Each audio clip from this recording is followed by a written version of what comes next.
सौभाग्य है उन पुण्य आत्माओं का जिनको सत्संग मिलता है और सत्संग संत से होता है। असंत भी सत्संग करते हैं, वो संत भी कहलाते हैं, लेकिन उनको यथार्थ ज्ञान ना होने से वो पूरे विश्व को भ्रमित करते हैं। क्या बता रहे हैं? ग्रीव धन जननी धन भूमि धन धन नगरी धन देश धन करणी कुल धन जहाँ साधु परवेश। आदरणीय गरीबदास साहिब जी परमेश्वर कबीर जी यानी परम अक्षर ब्रह्म का साक्षात्कार करने के उपरांत ये वही ज्ञान बोल रहे हैं जो परमात्मा ने उनके अंतःकरण में फीड कर दिया।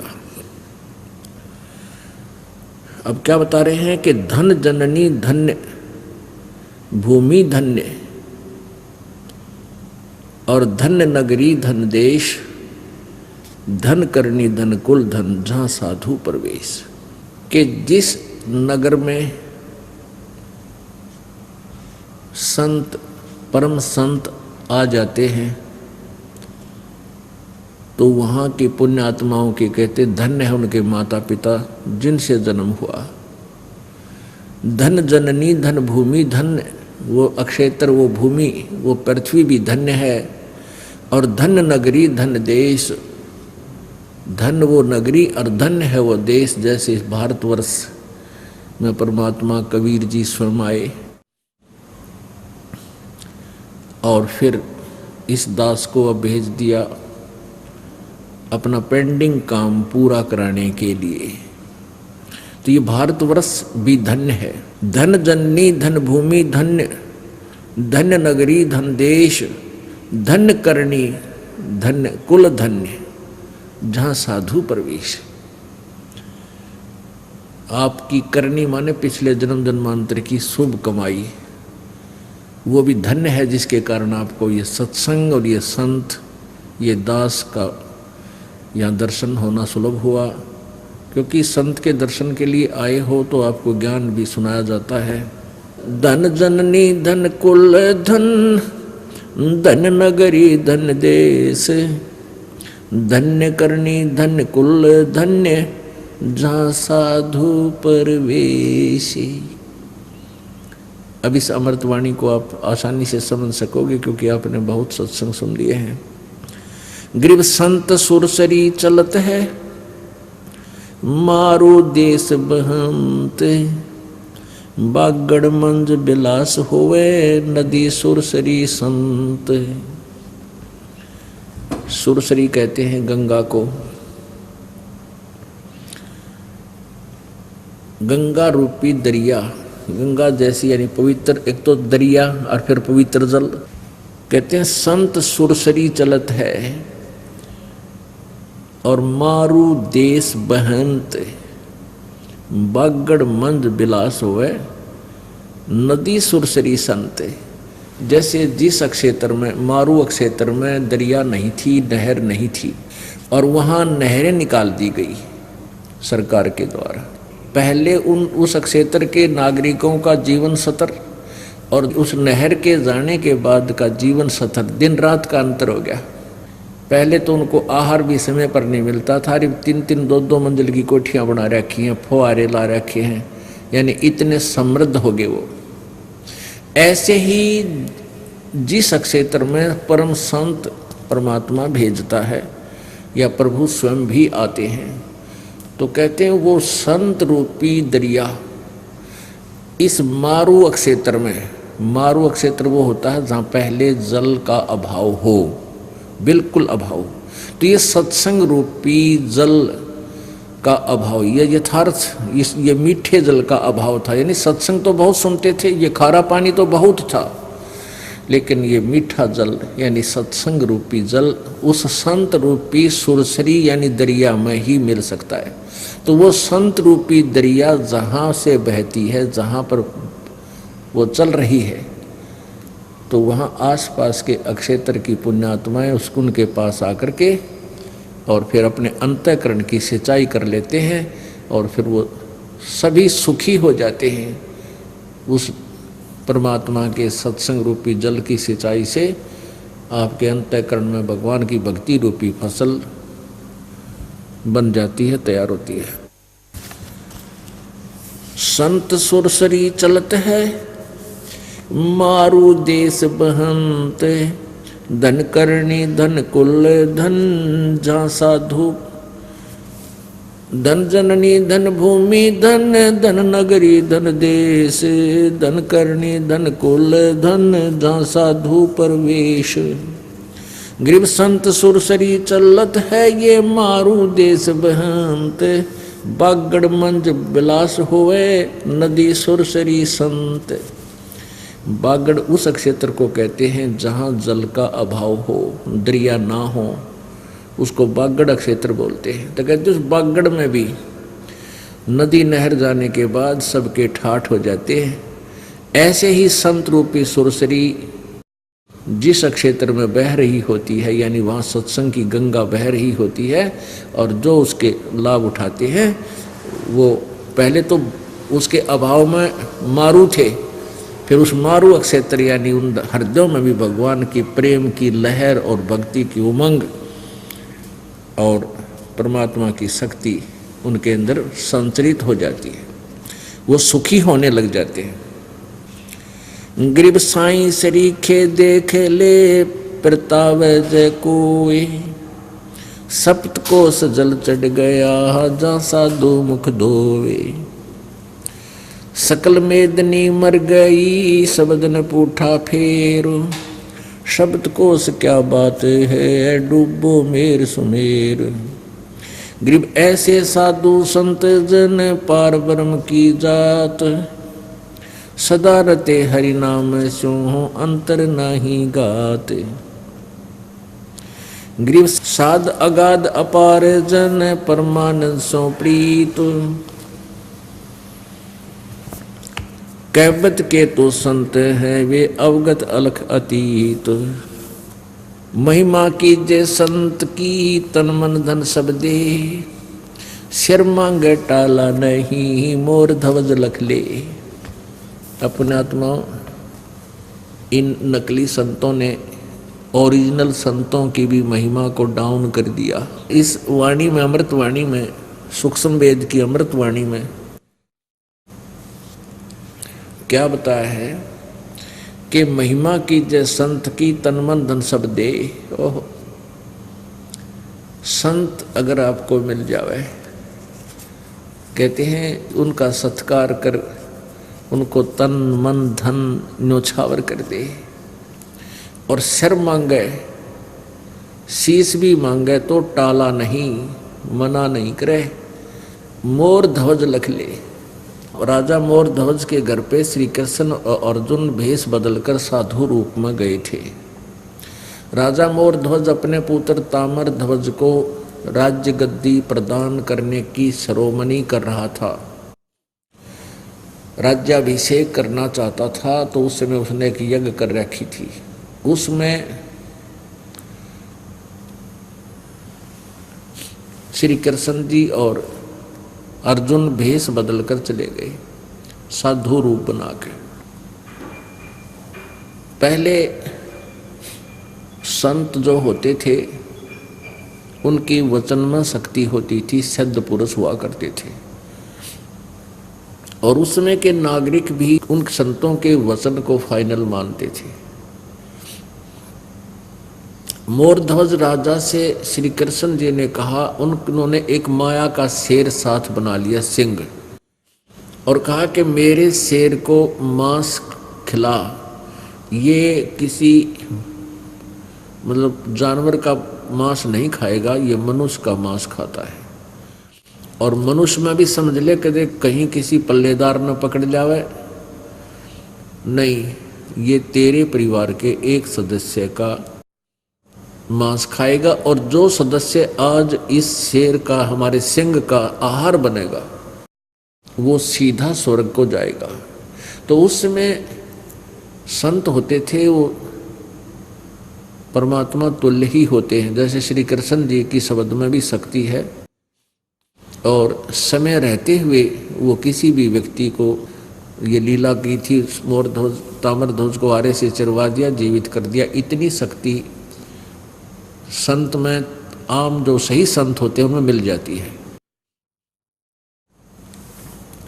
तो उस समय के व्यक्तियों को ये विश्वास था कि संत जो होता है वो जो बोलता है उसका आगे का पालन करना चाहिए, वो मिथ्या नहीं होता। तो उन्होंने फाइनल मान लिया कि आज जिस भी प्राणी की मृत्यु होगी, यानी जिसका भी सिंह को मांस खिला जाएगा, वो स्वर्ग जाएगा।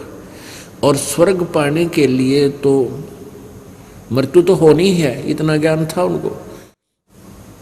और इतना आसानी से स्वर्ग मिल रहा है, ऐसा सु और फिर नहीं मिलेगा।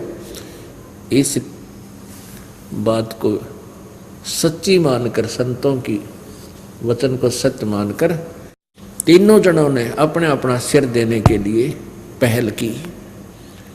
श्री कृष्ण जी के आदेश से फिर मोर ध्वज के पुत्र ताम्र ध्वज को आरे से चरवाया गया। माता पिता ने बेटे को चीरा और ये कंडीशन रख दी थी कि आंखों में आंसू नहीं आना चाहिए तुम्हारे। यदि तुम्हारे आंखों में आंसू आ गया, तुम्हारी सच्ची श्रद्धा नहीं होगी, और कच्ची श्रद्धा वाला स्वर्ग नहीं जा सकता। कहने का भाव ये है कि वो लड़का चिरवा दिया और फिर उसको जीवित कर दिया श्री कृष्ण जी ने। अर्जुन को ये दिखाना था, अर्जुन के मन में ये दोष आ गया था कि मैं इस भगवान की सेवा सबसे अधिक करता हूँ, श्री कृष्ण जी की, और मेरे जैसा सेवक आज्ञाकारी कोई नहीं हो सकता। तो मोर ध्वज श्री कृष्ण जी ने अर्जुन की फड़क निकालनी थी। अर्जुन तो कांपन लग गया जब अपने पुत्र को वो दोनों जने चीरने लगे। तो कहने का भाव यहाँ जो प्रसंग चल रहा है उसी पर आते हैं कि महिमा की जय संत की, तन मन धब सब दे, शर मांगे टाड़ा नहीं, मोर ध्वज लख ले। अगर संत सिर भी मांगे चूकियो मत। पहले तो संत मांगा नहीं करते, और किसी परिस्थिति में आपका उद्धार करने के उद्देश्य से कोई ऐसा आदेश हो भी जाओ तो कहते सिर भी मांगे टाड़ा नहीं, मोर ध्वज लख ले। संत सलैली सेज के जिनमें कैसी भिन्न, साहेब संत हो उतरे नाम धराया जिनने। कहते हैं कबीर पूर्ण परमात्मा कबीर देव जी, परम अक्षर ब्रह्म जी यहाँ अवतरित हुए, सहशरीर आए और उन्होंने जिंदे महात्मा का रूप धारण किया। गरीबदास जी को मिले, गरीबदास जी को मिले, आदरणीय गरीबदास साहिब जी को मिले, आदरणीय दादू साहिब जी को मिले, आदरणीय नानक साहिब जी को मिले, आदरणीय मलुकदास साहिब जी को, आदरणीय धर्मदास साहिब जी को, आदरणीय गीसा दास साहिब जी को। इनको परमात्मा आकर मिले जिंदा महात्मा के रूप में। कहते हैं परमात्मा ही संत रूप धारण करके कभी भी किसी भी रोल में आ सकता है, रूप में आ सकता है। संत सलैली सेज के जिनमें कैसी भिन्न, साहेब संत हो उतरे धन नाम धराया जिंद। साध संगति हरि भक्ति बिन कोई न उतरे पार। साध संगत हरि भक्ति बिन कोई न उतरे पार। निर्मल आदि अनादि है गंदा सब संसार। जो परमात्मा की भक्ति पर नहीं लगे हुए, कहते हैं वो पार नहीं हो सकते, वो यहीं काल के जाल में रह जाएंगे।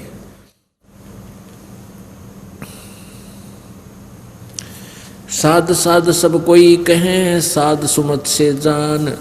और कुमत कुमावे जीव है जैसे जल पासान।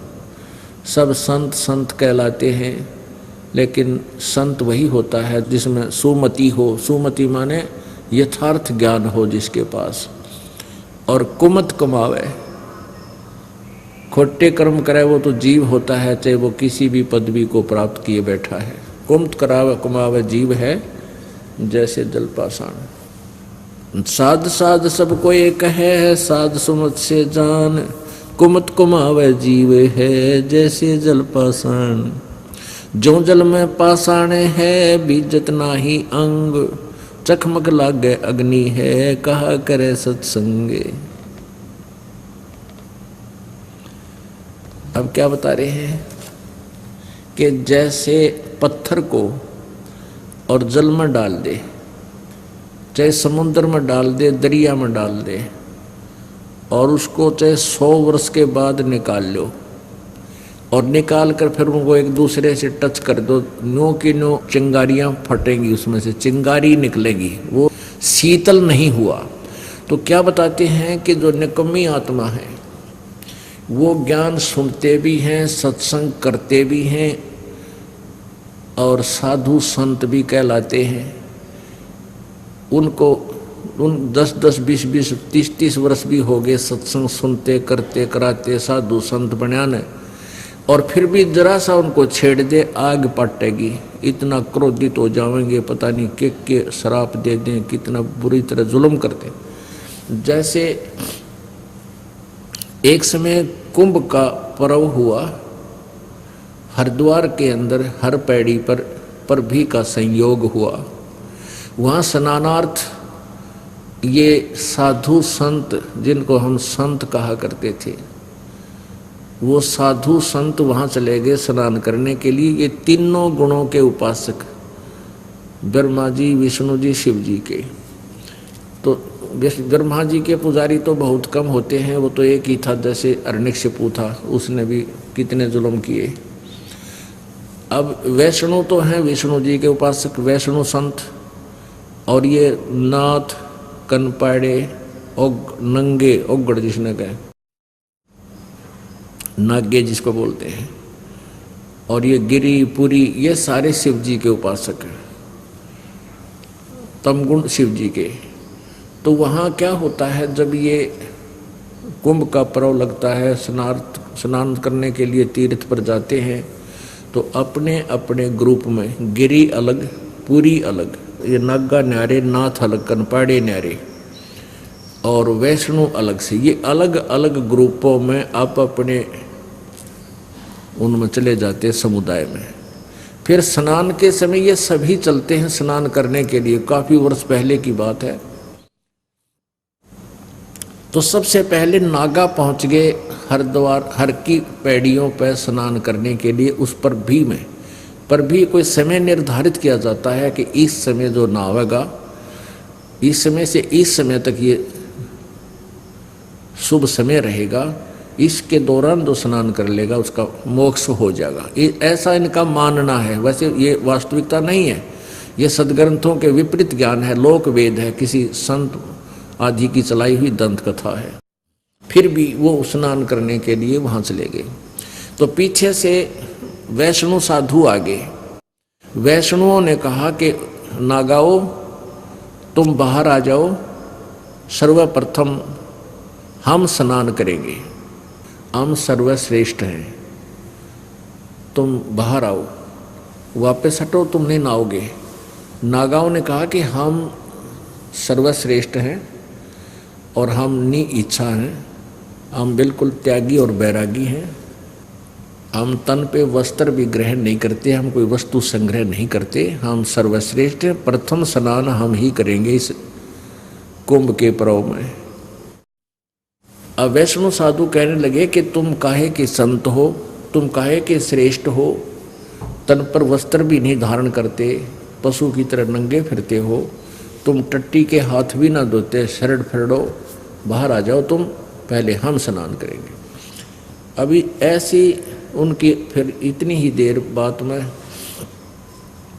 नागाओं ने भी लाल आँख कर ली। वो नंगे तमोगुण शिव के उपासक थे और वैष्णु आपस में लड़ने लग गए। तीर निकाल लाए, तलवार निकाल लाए, कटारी नो सीधे छुरे गोपे एक दूसरे की गर्दन काट दिए, बुड़कियाँ खावें, जिसके बाल ठेगे बाल पाट दिए। 25,000 ये जिनको संत कहा करते थे आपस में लड़ झगड़ के, और 25,000 कत्लेआम हो गए, वहाँ पर लड़का मर गए पशु की तरह। अब उनके विषय में इस सूक्ष्म वेद में बता रखा है, 5वें वेद में, तीर तुपक तलवार कटारी जमदड़ जोर बधावे हैं। हर पैड़ी हर हेत न जाण्या वहां जा तेग चलावे हैं। काटे शीस नहीं दिल करुणा वो जग में साध कवावे हैं। जो जन उनके दर्शन को जावे उनको भी नरक पठावे हैं। अब क्या बताया है कि तीर तुपक तलवार कटारी, ऐसे घातक हथियार लेकर तो वो युद्ध करते हैं, एक दूसरे पर आक्रमण कर दिया उन्होंने। और कट्टे शीस नहीं दिल करना, हर पैड़ी हर हेत ना जाना, हर पैड़ी हर हेत ना जाना वहां जा तेग चलावे हैं। तेग माने तलवार, और कट्टे शीस नहीं दिल करना, ये जग में साध कहावे हैं। और जो व्यक्ति ऐसे संतों का शिष्य बन जाता है या उनके दर्शन करने भी जाता है तो वो क्या शिक्षा देंगे, अंडरस्टूड है। कहते उनको भी नरक पठावे हैं, उनको नरक भेज देते हैं। जब स्वयं ही नरक आहारी हैं, नरक के योग्य कर्म करते हैं, तो अनुयायी क्या करेंगे, उन्हीं के द्वारा दी गई शिक्षा को वह ग्रहण करके वो भी ऐसा ही अत्याचार कर सकते हैं। अब इस एक पंक्ति का निर्णय देने के लिए आपको ये उदाहरण देना पड़ा। साध साध सब को एक है, साध सुमत से जान, सुमति सुमति से जान, और कुमति कमावे जीव है जैसे जल पाषाण। अब वो कितने दिन से साधु संत बड़े फिरे थे, नागा भी वैष्णु संत भी, आज भी देख लो किसी ने टोक के सिर पावेंगे। उनको किसी को प्यार से भी आप कहोगे कि ये साधना आप कर रहे हो, ये शास्त्र विरुद्ध है, आपके सिर हो जाएंगे, लड़न लाग जाएंगे एक मिनट में, क्योंकि उनमें साधुता तो है ही नहीं। वो तो सारी उम्र उन्होंने वो कर्म किया ही नहीं जिससे शांति हो। जो सत्संग सुनकर भी जिसमें परिवर्तन नहीं आता है, उसके विषय में बताया है कि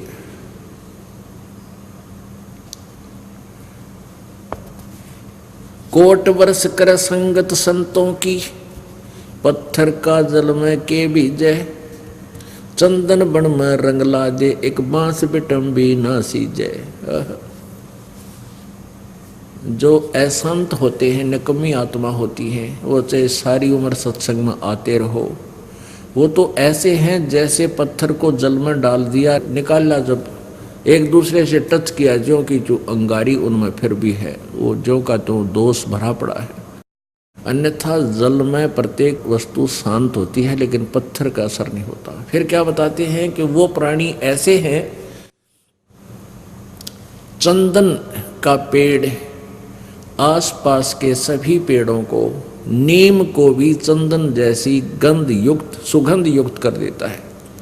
लेकिन बांस, ये बम्बू बांस होते हैं, ये भी वहाँ आसपास उगे हुए हों तो बांस के अंदर उस चंदन की महक समाती नहीं, उसमें वो चंदन जैसे गुणों युक्त नहीं बनता। अन्यथा एक चंदन का पेड़ आसपास के अपने सभी साथी दूसरे पेड़ों को भी, इवन नीम को भी चंदन की गंध युक्त कर देता है। उस लकड़ी से भी चंदन जैसी गंध आती है, लेकिन बांस में असर नहीं होता। कोट वर्ष कर संगत संतों की, पत्थर का जल में के बीजे, और चंदन बन में रंग ला दे, पर बांस बिटम भी ना सीजे। तो ऐसे प्राणी जो सत्संग में आकर भी बुराई नहीं त्यागते हैं, उनके अंदर सद्गुण नहीं प्रवेश होते हैं, उनके विषय में कहा है कि वो बांस जैसे है। बांस का बिटम भी होता है, जो सुख की महिमा प्राप्त कर कर दुनिया में महिमा बनाए बैठा है, बहुत बड़ा आदमी कहलाता है। जैसे कैसे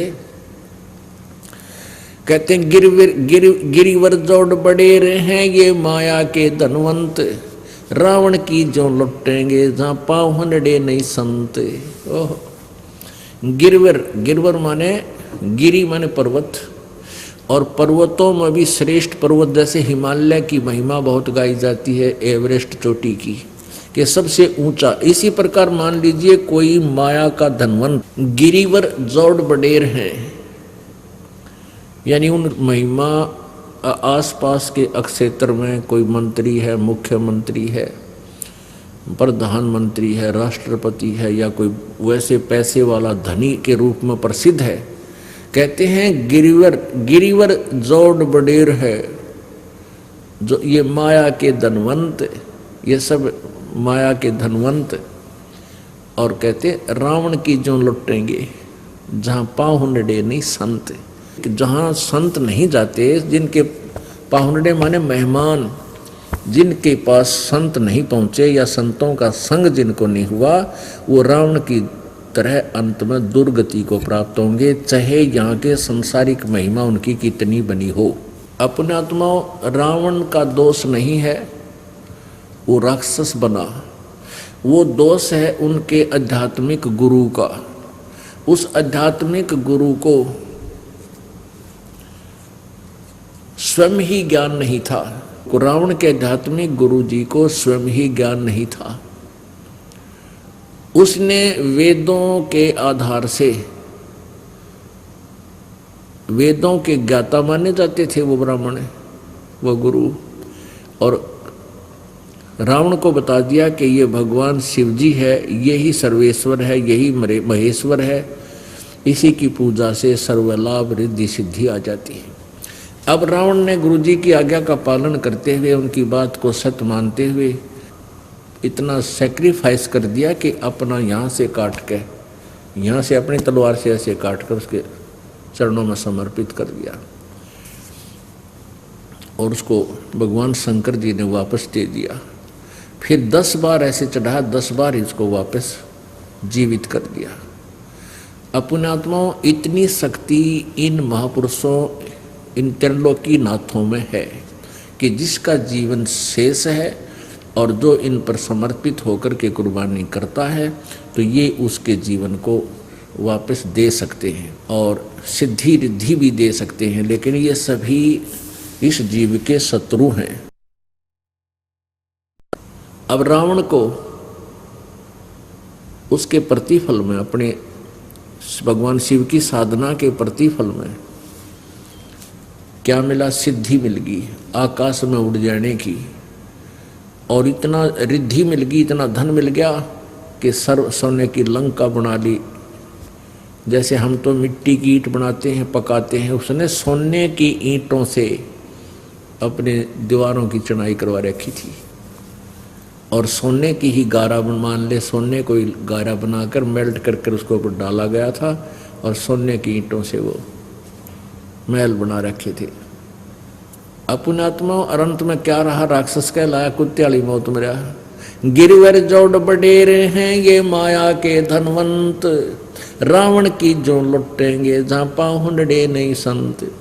इन नकली संतों के पास जो जाते हैं, उनसे कोई उनके द्वारा दिए गए मंत्र से थोड़ी बहुत सिद्धि या 2 पैसे का लाभ हो भी जाता है, तो अंत में बिरान मट्टी डो की न्यू होगी, जैसे रावण की हुई। संत का अर्थ एक ही है, जो यथार्थ ज्ञान देता है, और जिसके पास पूरा समाधान हो, आदेश हो, अधिकार हो नाम देने का। इस पृथ्वी पर वर्तमान में इस दास के अतिरिक्त किसी के पास भी नाम दान का अधिकार नहीं है, और ना ही होगा जब तक ये दास है। क्योंकि वो जो नकली होंगे, इस ज्ञान को सुनकर, इस दास से उपदेश लेकर, ये मंत्र जानकर स्वयं भी दान करेंगे, वो दुश्मन होंगे समाज के, क्योंकि उनका अधिकार नहीं है। जहाँ महिमा है संत की चरण कमल से हेत, जुगन जुगन उर्म रखो ध्रुव प्रहलाद संकेत। जहाँ मेरे संत, मेरे भक्त की महिमा है, जहाँ मेरा संत प्रचार करता है, और उसकी चरणों में जिनका ध्यान है, यानी उसकी आज्ञा का पालन करते हुए अपनी सतभक्ति सत्कार के साथ कर रहे हैं, उन सभी आत्माओं को ऐसे रखूंगा जैसे ध्रुव और प्रहलाद की रक्षा मैंने की थी।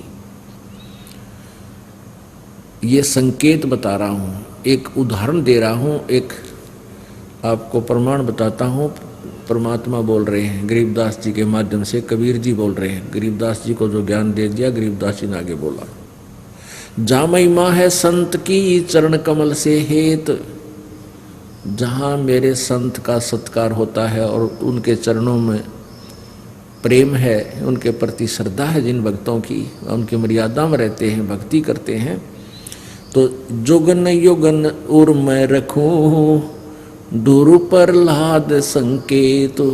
ये संकेत दे रहा हूं जैसे ध्रुव और प्रहलाद की रक्षा की थी, योगन योगन तुम्हारे ऐसे साथ रहूंगा। साधु सुरत के गहने में बसे हजूर अमान, जागर निंदा संत साध की सो घर डूबे जाने।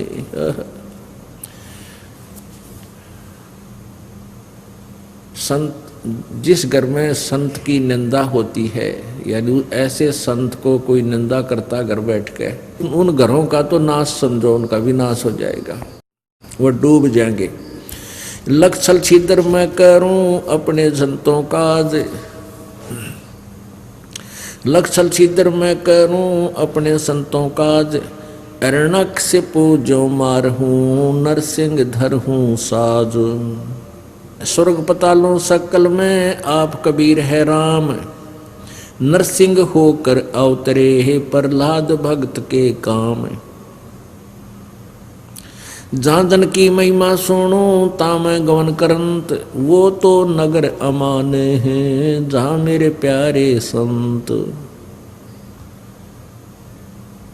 अब पुण्यात्मा, अभी तक हम ये कहा करते थे विष्णु जी ने प्रहलाद की रक्षा की, मीराबाई की रक्षा की, ध्रुव की रक्षा की। नहीं, रक्षा भी परमात्मा कबीर जी यानी परम अक्षर ब्रह्म ही कर सकते हैं, दूसरे नहीं कर पाते। परंतु भक्ति की आस्था हमारे हृदय में बनाए रखने के लिए परमात्मा कबीर जी लीला करते हैं। परमेश्वर कबीर जी का उद्देश्य था किसी प्रकार ये मानव समाज परमात्मा में आस्था बनाए हुए और इस बिचली पीढ़ी तक पहुंच जावे। सतयुग, त्रेता, द्वापर और अब कलयुग। कलयुग की यह बिचली पीढ़ी है। अब ये भक्ति मोक्ष काल है, ये मोक्ष काल है। तो यहाँ तक लाने के लिए परमात्मा ने, कोई भी भक्त किसी भी इष्ट की पूजा करता था और उसका पूर्व संस्कार था, उसके जो पूर्व संस्कार के आधार से उनकी रक्षा करने के लिए भी परमात्मा स्वयं जाते थे। और उनकी आस्था जिस इष्ट में होती है, जैसे कोई विष्णु जी का उपासक है, जैसे प्रहलाद विष्णु जी का उपासक था, नरसिंह रूप धारण करके प्रभु पूर्ण परमात्मा परम अक्षर ब्रह्म गए, वो उत्तम पुरुष गए और हिरण्यकशिपु को मार के फिर विष्णु रूप धारण किया, क्योंकि उस प्रहलाद की आस्था विष्णु जी में थी। और यदि कबीर रूप धारण कर लेते तो प्रहलाद नहीं मानता थे, कितनी लीला कर दी थी। तो इसलिए फिर विष्णु जी की महिमा होगी कि विष्णु जी ने प्रहलाद की रक्षा की। कोई बात, जैसे गीता जी अध्याय नंबर,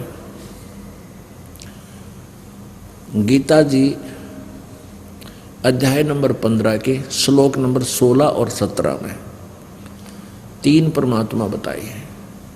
और गीता जी अध्याय नंबर 15 के 1 से लेकर 4 में क्या प्रमाण दिया है कि ऊपर को जड़ वाला, नीचे को तीनों गुण रूपी शाखा वाला, उल्टा लटका हुआ संसार रूपी वृक्ष है।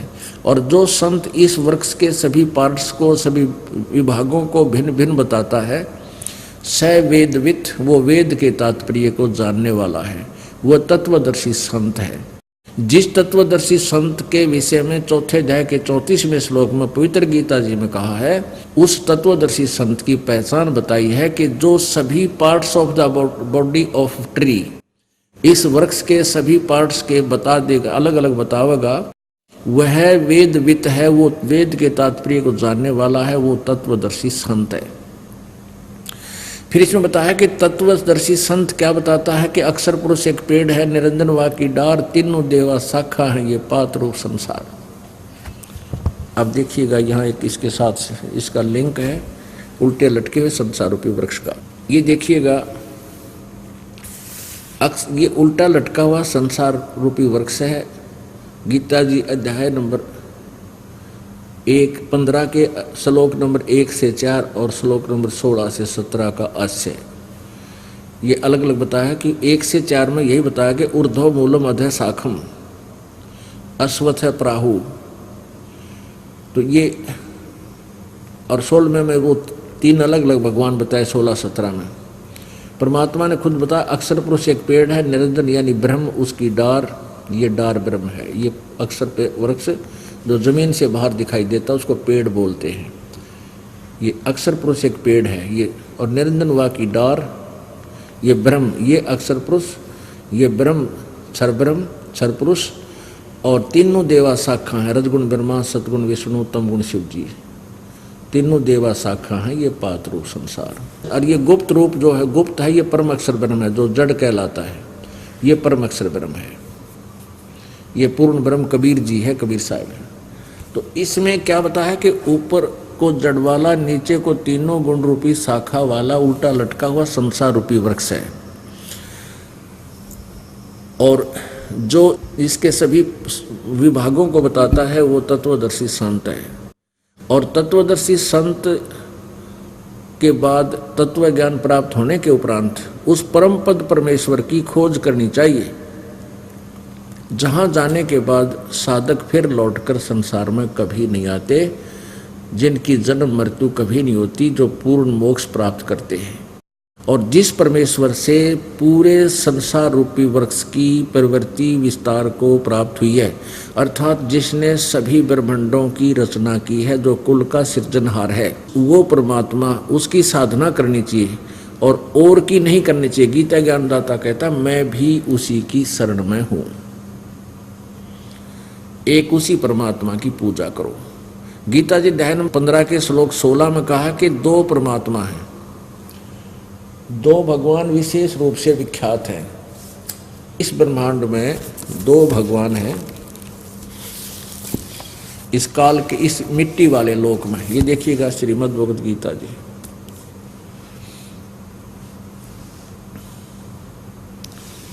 और गीता प्रेस गोरखपुर से प्रकाशित है। जयदयाल गोविंद का इसके अनुवादक हैं, जयदयाल गोविंद का।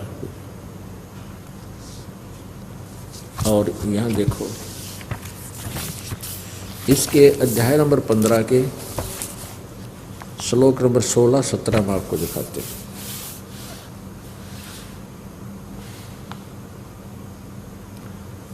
ये श्लोक नंबर 16, इसमें कहा कि दिवौ इमौ पुरुषौ लोके क्षरय च अक्षरय एव च क्षरय सर्वाणि भूतानि कुटस्थ अक्षरय उच्यते। इसका सीधा सा अर्थ है इमौ लोके, इस मिट्टी पृथ्वी वाले लोक में, यानी सरपुरुष और अक्षर पुरुष के लोक में, ब्रह्म और परब्रह्म के लोक में, दिवौ यानी 2, इमौ माने इस, लोके माने लोक में, दिवौ माने 2, पुरुषों माने पुरुष, 2 भगवान हैं, एक क्षर पुरुष एक अक्षर पुरुष। क्षर पुरुष ये ब्रह्म है, अक्षर पुरुष ये परब्रह्म है। एवं और इसी प्रकार इन दोनों के लोकों में, मिट्टी वाले लोक कहलाते हैं, नासवान लोक हैं। सर्वाणी भूतानी, ये सभी स्थूल शरीर युक्त जितने प्राणी हैं वो सब नासवान है। अक्षर माने नासवान, और कटुस्थ माने आत्मा, जीवात्मा, अक्षर माने अविनाशी, उच्चते माने कही गई है, जिसका मरण ना हो। यह देखिए इन्हीं का अनुवाद। इस संसार में नासवान और अविनाशी भी ये 2 प्रकार के पुरुष माने प्रभु हैं। ये 2 प्रकार के इस संसार में नासवान और अविनाशी भी ये 2 प्रकार के पुरुष माने 2 प्रकार के भगवान हैं। इनको क्षर पुरुष और अक्षर पुरुष भी हम लिख सकते हैं। और संपूर्ण प्राणियों के शरीर तो नासवान है और जीवात्मा अविनाशी कहा जाता है, तो अंडरस्टूड है। अब 17 में कहा कि उत्तम पुरुष है तो अन्य, उत्तम पुरुष है तो अन्य परमात्मा इति उदाहरते। उत्तम पुरुष तो ऊपर वाले जो 16वें श्लोक में वर्णित दोनों से कोई न्यारा है, अन्य है। उत्तम पुरुष तु अन्य परमात्मा इति उदाहरते है। ये लोक तरम आविश्य विभर्थी अवय ईश्वर है। इन्हीं के शब्दों में अनुवाद देखिए। उत्तम पुरुष तो अन्य ही है, यानी उन ऊपर वाले दोनों भगवानों से कोई श्रेष्ठ परमात्मा तो और ही है, जो तीनों लोकों में प्रवेश करके सबका धारण पोषण करता है। अविनाशी परमेश्वर परमात्मा इस प्रकार कहा गया है। अपने आत्माओं, यहाँ प्रसंग चल रहा है कि परमात्मा स्वयं बता रहे हैं कि हमने ही नरसिंह रूप धारण करके हिरण्यकशिपु को मारा और प्रहलाद की रक्षा की। श्री रामचंद्र जी पर रावण नहीं मरा था और कई दिन तक युद्ध होता रहा। जब ये भगवान भी जब अपने को मुसीबत में देखते हैं, तब ये भी परमात्मा को याद करते हैं। तो वो परमात्मा देखता है कि इनके पुण्य के आधार से फिर वो जाकर उनका धर्मी अधर्मी का भी सतर्क परमात्मा देखता है कि इसका दोष गना है, तो फिर वो उसी की रक्षा करता है जो निर्दोष होते हैं। तो परमेश्वर कबीर जी ने जाकर ही रावण के देखो सब लीला मालिक के हाथ में होती है। क्रियाकर्ता दिखे राम, पहले राम वो धनुष था, सारे काम कर रहा था, कुछ नहीं कर पाया। अब ये कहने की बातें हैं कि विभीषण ने बता दिया कि उसकी नाभि में अमृत था, ये तो जाते बता दिया था विभीषण ने, और उसके बाद तो छक्के छुटा दिए थे रावण ने श्री रामचंद्र जी के। जब उसने याद किया कि कुकर मरा कसाई सिर मारता हूँ तो कट जाता है और फिर उगाता है, और नाभि में ये तीर लगने नहीं दे रहा, वो भी बहुत बड़ा सूरवीर था। तब परमेश्वर कबीर जी ने आकर निशाना साधा, रावण दिखा था, राम चलाता और ठोक्या परमात्मा ने। यानी वो बाण, उसके बाण से राम के बाण को बचाकर नाभि तक पहुंचाना, यही क्रिया परमात्मा की थी। किसको क्रेडिट देंगे? पूर्ण परमात्मा को। न राम तो पहले मारे न था, लग गया को नहीं, छक लिया था उसके। तो यहाँ क्या कहते हैं, सोचल छिदर मैं करूं अपने संता काज, हिरण्यकशिपु जो मार दो नरसिंह दर के साज। जो जन मेरे शरण है ताका हूं मैं दास, और गेल गेल लाग्या फरू जब लग धरती आकाश।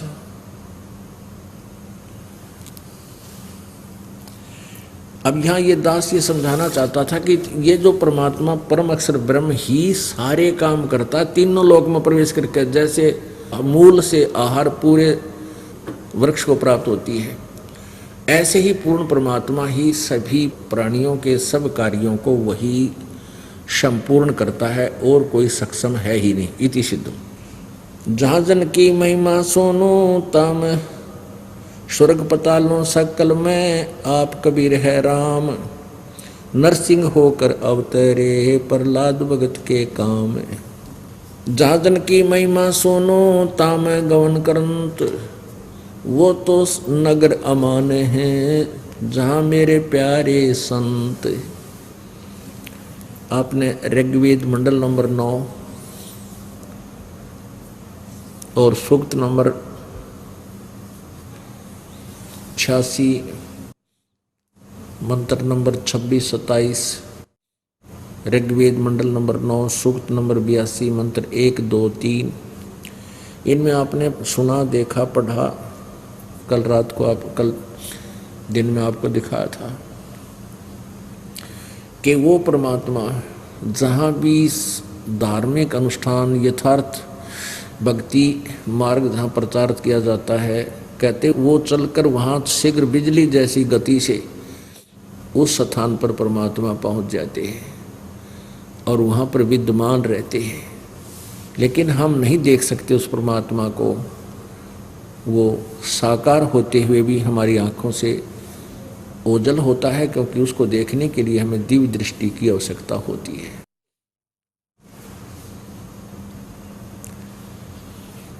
जहाँ जन की महिमा सुनो ताम गवन करंते, वो तो नगर अमान है जहाँ मेरे प्यारे संत, चैन अमन कि वहाँ तो वो नगर सुख से बसेगा जहाँ मेरे प्यारे संत हैं, भक्त हैं और जिन्होंने उपदेश ले रखा है, सत भक्ति कर रहे हैं, उस नगरी में उन भक्तों को कहते हैं कोई दुख नहीं होने दूंगा, उस नगरी को भी नहीं होने दूंगा।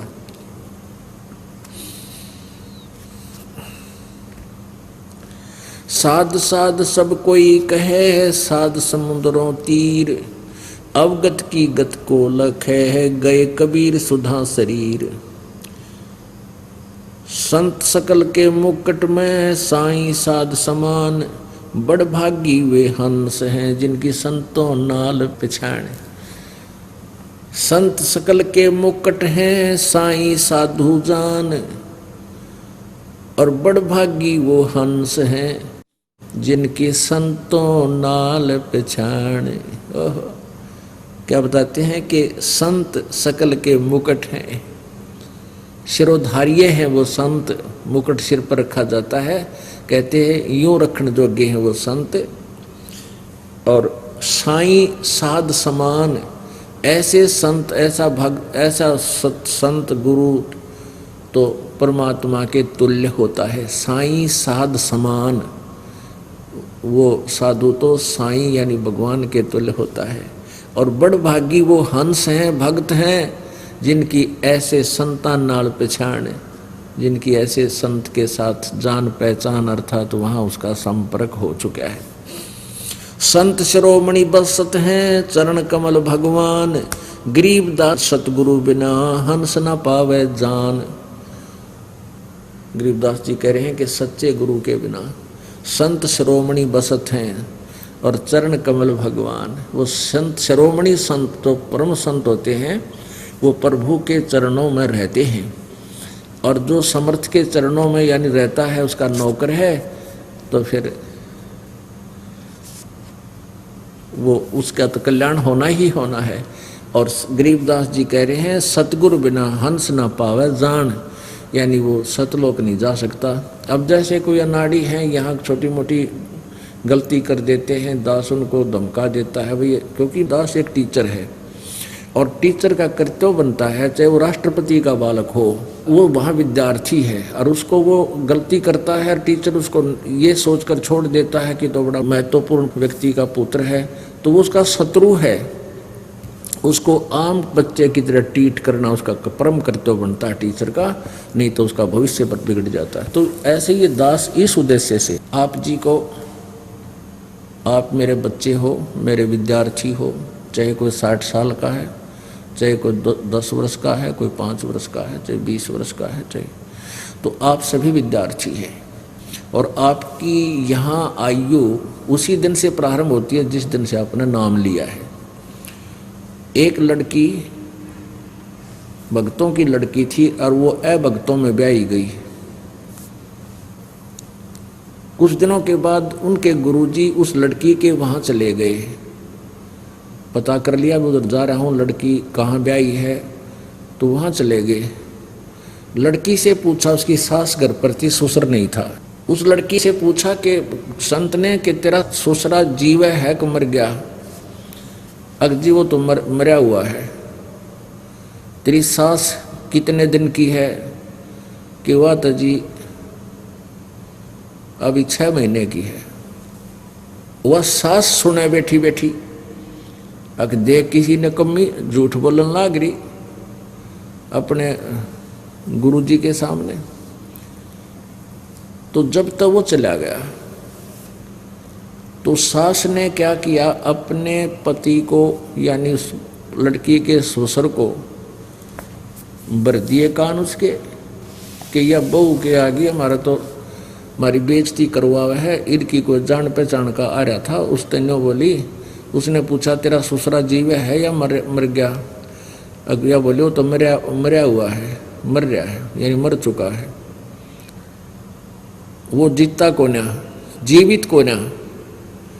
और सासू जीवित है पर 6 महीने की है। मन ने देख 60 साल की औरत ने तो या 6 महीने की बतावा है, इसके उल्टी खोपड़ी इसकी। तो घर में कड़ा शुरू होगी, 1919-21 के। वो संत फिर आ गया कुछ दिन के बाद, वापस आता हुआ रुक गया वहाँ घर पे। तो उसके ससुर ने पूछा कि महाराज जी, यह लड़की आपको क्या बता रही थी कि मेरे के बारे में तो कह रही थी मैं मर गया, मैं देख जीव हूँ, और मेरी पत्नी को यानी अपनी सास को बता रही थी या 6 महीने की। यह झूठी बहुत से, और कहीं आप घर जा करके कुछ 19-21 कह दो, हमारी लड़ाई ना हो जाए आपस में रिश्तेदारियों की। अब नरी झूठ बोला सारा दिन, देख आपके सामने झूठ बोला, मैं जीऊँ या 60 साल की, इसको तो 6 महीने की बताओ है, और मुझे बताओ मरा हुआ। वो सारे इकट्ठे हो गए, लड़की भी बुला ली, उसकी सास भी बुला ली संत ने। तो फिर वो समझाने लगा कि आप जीवित हो आपके दृष्टिकोण से, लेकिन हमारे दृष्टिकोण से तो आप जीवित नहीं हो संत मते में, क्योंकि आपने भगवान का नाम ना ले रखा। आप तो मिट्टी कैसे हो, आपका समझ में ना रही कहानी। आपके घर में चर्चा चलाती है लड़की, भगवान की के बारे में जानकारी भी देती है, और आप तो फिर मिट्टी हो, जीवित कहाँ हो? जीवित होते तो नाम ले लेते। आपकी पत्नी जीवित है और इसने अभी 6 महीने पहले उपदेश लिया होगा।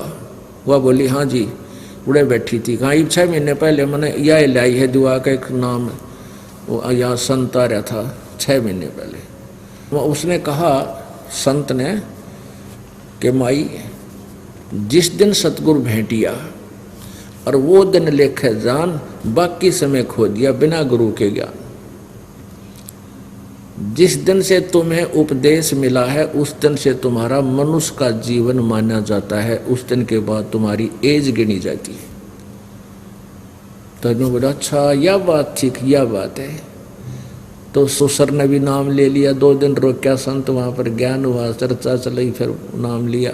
फिर उन्होंने कहा कि आज जीवित है तू, और आज एक दिन का आज जन्म हो गया तेरा जिस दिन नाम मिला। तो यहाँ यही बताया जाता है, ये दास आप जी को उस बच्चे के तुल देखता है, कोई 2 दिन का है, कोई 10 दिन का, कोई 6 महीने, जिसने प्रवेश पाया है यहाँ हमारे इसमें, उसी दिन से आपकी एज फैक्टर लाई जाती है। कोई 4 वर्ष का है, कोई 2 वर्ष का, कोई 3 वर्ष का, तो फिर भी आप बालक ही हो। और जब तक आप इस विद्यालय में हो तो आप विद्यार्थी हैं और दास टीचर है, और टीचर का कर्तव्य बनता है आपको समझाने का और आपको धमकाने का। आपको बच्चा समझ के कहीं आप अपनी मनुष्य जीवन को बर्बाद ना कर दो। तो ऐसे कोई ऐसे छोड़कर चला जाते हैं, जैसे कोई गलती करता है उसको करड़ा भी करते हैं, ज्ञान भी समझाते हैं, और जब बार बार नहीं मानता है तो उसको ये भी कह देते तो आश्रम में मत आना। क्योंकि अच्छे जो स्कूल होते हैं, विद्यालय होते हैं, वो निकम्मे बालक न रक्षा नहीं करते, 1, 2 बार 4 बार उसकी परीक्षा लेकर के उसको निकाल देते हैं स्कूल से कि हमारा रिजल्ट खराब ना कर दे।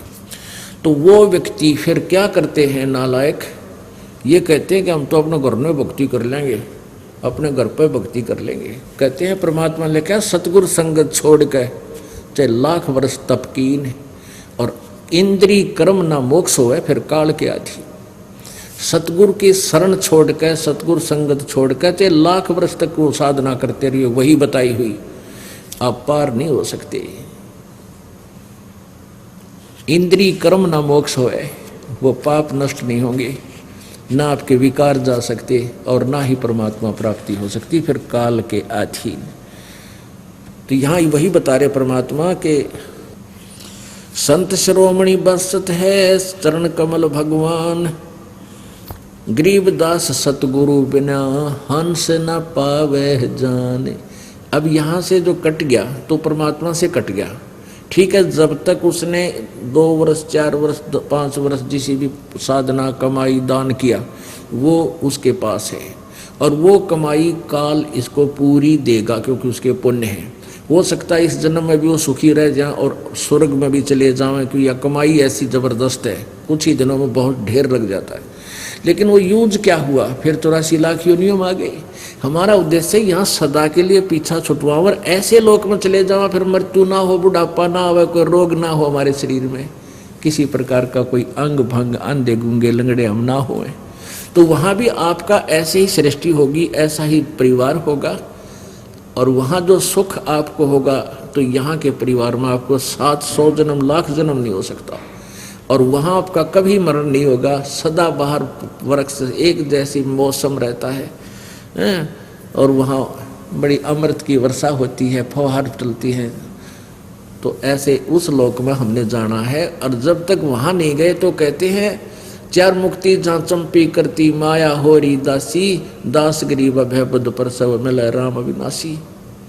उस सतलोक के अंदर वो चार मुक्तियों का सुख, जो यहाँ की नकली चार मुक्तियाँ हैं, ये तो नकली है उसकी तुलना में, ऊपर वाले सुखों की तुलना में। और ये चारों मुक्ति प्राप्त प्राणी भी फिर जन्म मृत्यु में आता है, उसके पास वो सुख नहीं रहता जो उसने मेहनत करके प्राप्त भी कर लिया स्वर्ग में। एक दिन वो अक्षीण होगा, और सतलोक में कभी अक्षीण नहीं होता। वो अमर लोक है, अमर पुण्य है वहाँ आपके सदा के लिए। अब संत साधु भक्त किसे होया करें? निर्मल अंग निराश मन दूरी से दीखंत, साक्षी भूत पिछाणे ले परख नवेला कंत। कुंदन जे हे ताव दे मुझे नहीं मुचकाई, सो तो साक्षी भूत है अनगिन ताव सहाई। निर्मल अंग और निराश मन। पुण्यात्माओं, आप कहीं जाते हो, किसी के पास जाते हो, तो ऊपर तो मीठे बोलेंगे और बिल्कुल चंट मंट पावेंगे, नो खूब बढ़िया ड्रेस पहने, अंदर में कपट होगा, हृदय से सच्ची बात आपसे नहीं करेंगे। और इसके विपरीत जो भक्त संत होते हैं, अंदर से तो मन तो निर्मल होता है, ऊपर तो वह बोले बाले से नजर आते हैं। कहते हैं अकल अलूने दीखते, ये सर्व अकल के मूल, हरदम रटे हरि नाम को वो झूलने अनहद झूल। अब जैसे आप जी सत्संग में आते हो, आप जी सत्संग में आते हो, बहन बेटी भाई बुजुर्ग सभी, और यहाँ आपको एक संत भक्त बनाया जाता है। जितनी भी बहन बेटियाँ आती हैं, कोई सबको प्रार्थना की जाती है कि किसी प्रकार का भी बाह्य आडंबर आपने नहीं करना है, ना कोई टिक्की बिंदी लानी है, ना कोई लिपस्टिक लगानी है, ना कोई हार श्रृंगार की लगानी है, और न ही ये नाखून पालिश वगैरह यानी कोई ऐसे भड़कीले वस्त्र भी आप जी ने नहीं पहनने चाहिए। एक बहन कह रही थी, जब मैं नौकरी करती हूँ ऑफिस में, और मैंने अब ये लिपस्टिक लगानी छोड़ दी, मेहंदी लगानी भी छोड़ दी, नेल पॉलिश भी छोड़ दी, तो मेरे वहाँ ऑफिस के वर्कर, कर्मचारी, अधिकारी और साथ में जो और भी बहनें नौकरी करती हैं, वो कहने लगी कि तुम्हारे कुछ हो गया क्या, तुम्हारे घर में कोई दुर्घटना घट गई क्या? कहने का भाव ये था कि थारा कोई मर गया के? क्यों मर क्यों गया? कि तूने लिपस्टिक लानी छोड़ दी, और ये मेहंदी भी ना लाती, नाखून पालिश भी ना लाती। तो उसने कहा कि हमने तो नाम ले लिया और गुरुजी का उपदेश ले लिया, हमारे लिए ये प्रतिबंध है, हम नहीं ला सकते है। यो भी बड़े प्रतिबंध हो, यानी 100 बात। मुझे तो वो मूर्ख समझते हैं कि यो तो नालायक, ये तुम तो कति मूर्ख। और परमात्मा कहते हैं अकल अलूने दीखते। फिर आपको कुछ ऐसे भक्त हैं, जैसे आप सत्संग में आ जाते हो, बीच में भी आते हो, सत्संग 15-10वें दिन सत्संग प्रारंभ हो जाता है, 11वें दिन कुछ बीच में भी आते हैं भक्त जन, जिन पर नहीं रुका जाता, जिनकी ऐ मिट गई, वो नहीं रुक सकते। तो वो उनको क्या कहते हैं, अड़ोसी पड़ोसी आसपास के या संबंधी रिश्तेदार नाती, कहते हैं इनकी तो अकल मारी गई, तीसरे दिन भाग लें सत्संग में। इनका तो जो है ना बिरानी के जंतर मंत्र कर रखा है, इन पर डटा नहीं जाता है, और ये तो नाश करेंगे अपना। तीसरे दिन भाड़ा लावें, किराया लगाते हैं, घर का काम त्याग कर देते हैं। तो परमात्मा कहते हैं ये अकल अलूने दीखते, ये सर्व अकल के मूल, हरदम रटे हरि नाम को ये झूले अनहद झूल। ये तुमने अकल अलूने, अलूने माने निकम्मे मूर्ख बिना अकल के, अकल माने बुद्धि, अलूने माने घटिया यानी घटिया बुद्धि के, बिल्कुल व्यर्थ बुद्धि के दिखाई देते हैं, मूर्ख दिखे। अकल अलूने माने मूर्ख, तुमने तो ये अकल अलूने दिखे हैं, ये सर्व अकल के मूल हैं, इनके पास सब ज्ञानों की जड़ है। और ये हरदम रटे हरि नाम को, ये झूले अनहद झूल, ये तो वो सुख अनुभव कर रहे हैं जो तुम्हें अकल वालों को कदे नहीं हो सकता। तुम अपने आप में चतुर समझते हो। तो यहाँ उसी के विषय में बताया है कि निर्मल अंग और निराश मन।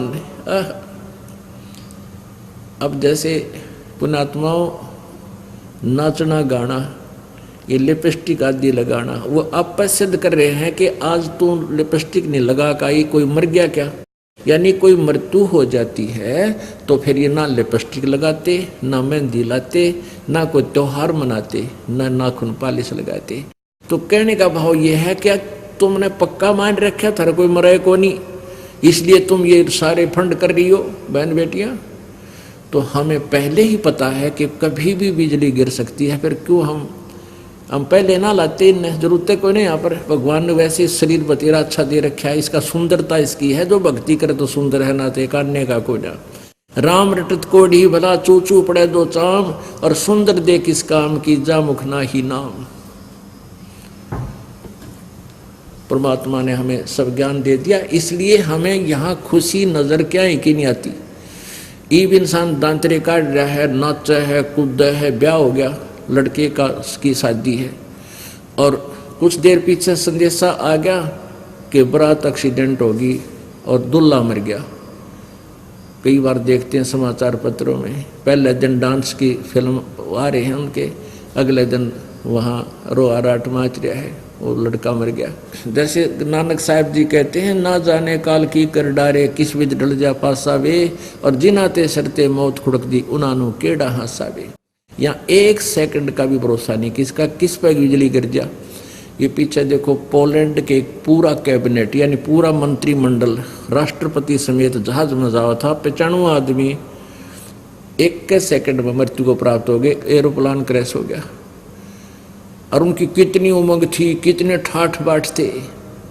तो यहाँ पीछे ये आंध्र प्रदेश का मुख्यमंत्री, और उससे पहले ये हरियाणा के 2 कैबिनेट मंत्री हेलीकॉप्टर में पड़कर मर गए एक सेकंड में। तो यहाँ परमात्मा कहते ना जाने के बिजली गिर जाए यहाँ पर, ना जाने काल की कर डारे किस बीच ढल जा पासा वे, और जिनाते सरते मौत खुड़क दी। और वह भी दांतरे का डाड़ खुशी मनाओ, डरते नहीं काल से, भगवान नहीं बचते हैं, तो उनानु केड़ा हासा वे। फिर क्या बताया है कि नानक जी से पूछा क्या आप कभी खुश नहीं होते, आप ऐसे ही रहते हो?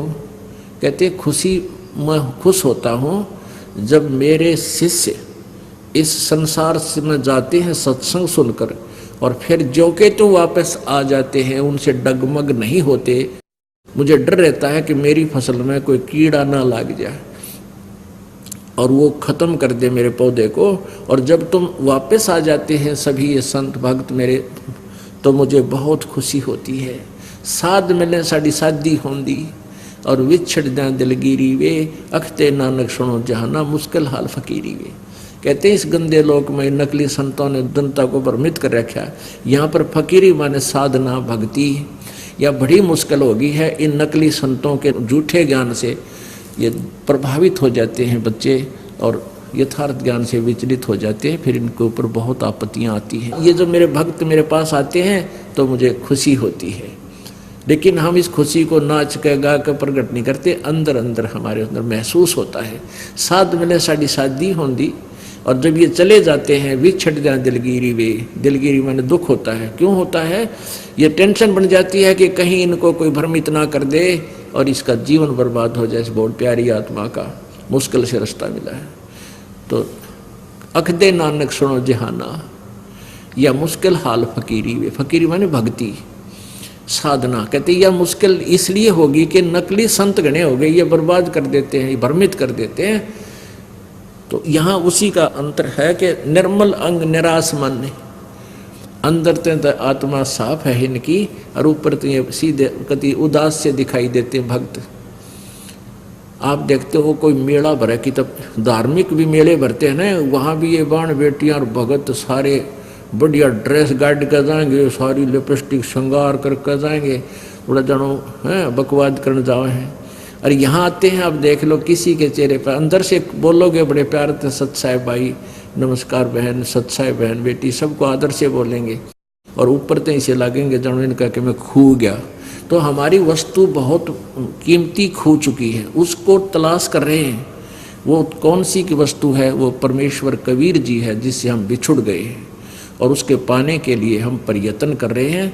वो वस्तु जब तक नहीं मिलेगी इतना हम सुखी हो नहीं सकते, हम खुश हो नहीं सकते। बोलो सतगुरुदेव सत साहिब।